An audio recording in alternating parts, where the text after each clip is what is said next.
Okay, here are some camera gear that I honestly regret buying and that I completely wasted my money on. Let's get into it. So in today's video, I really want to go over the basic camera gear that I personally bought, that I invested my hard-earned money into, that I honestly don't use as much, and camera gear that I honestly regret buying. Okay, so big financial regret number one would happen to be this GoPro.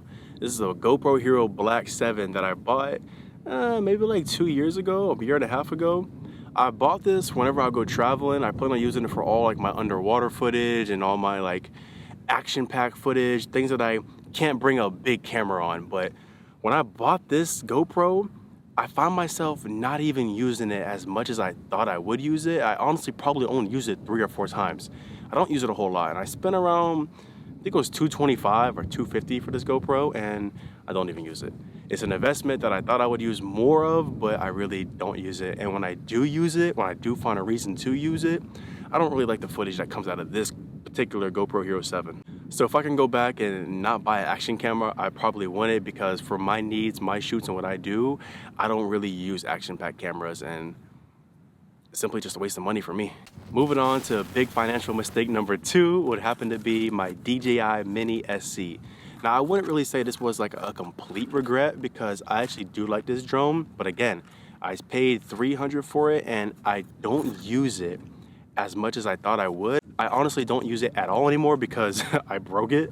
I crashed into a tree. I don't know if you can see, maybe right there, the leg of it is completely broken. When I did use it, it was enjoyable, but the footage can only produce 2.7K, so there's no 4K in this camera. So I didn't really find myself using it. I thought I would use it a whole lot more when I traveled, but I really don't.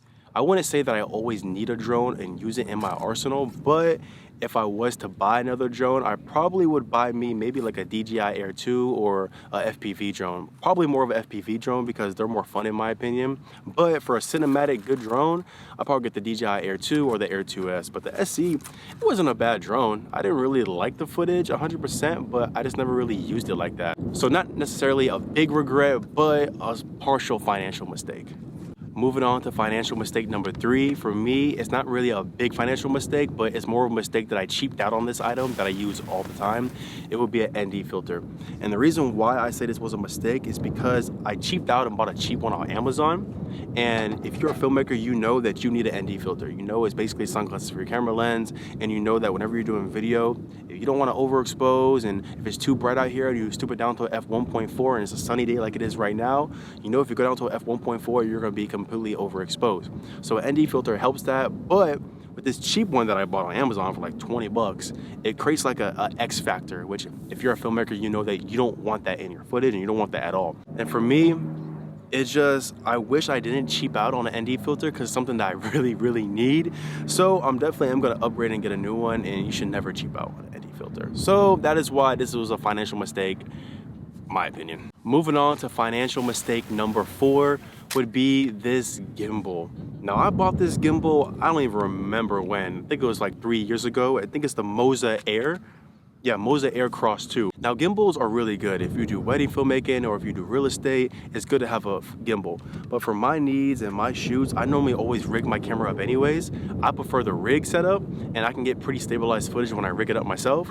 But this gimbal in particular, like I used it a couple times and it broke. Like the L bracket that you use on it, it just broke, and I could never, it's just kind of big and bulky, and it's really heavy. After a while of using this for a long period of time, it definitely puts a lot of weight on your wrist, and that's something that I just don't like. But I might invest into like maybe a smaller gimbal that's more portable and travel friendly, maybe not, but I don't really see myself using gimbals like that. Like my gimbal would always do this. Probably 'cause it's not calibrated right, but it always starts spazzing out, like you see, like, and then it always goes into sleep mode. So I feel like maybe I just never, you know, calibrated it right. But I don't know. I mean, they are good investments for when you want that super clean footage, but for me, I don't use gimbals all that much. I really don't.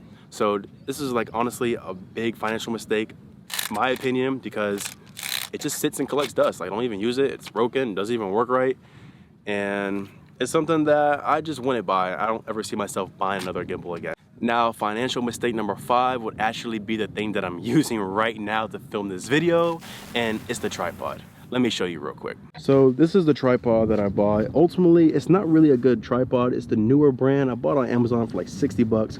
This was actually the first tripod that I ever bought when I first started my filmmaking career. And it's really, really cheap. Like, it's all broken now.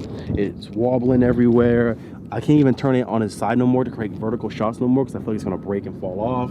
The swivel right here is just loose. The legs are really bad on it. It's honestly kind of cheaply made, and it really didn't even last me that long because I don't ever put it through like serious stuff.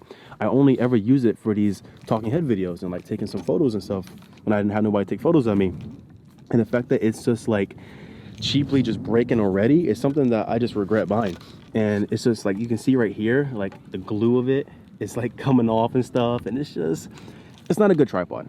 Now I'm gonna invest into a higher, better quality tripod, but it's a lesson learned whenever you're beginning filmmaking. Just don't cheap out, just get the more expensive stuff because they'll last you significantly a whole lot longer.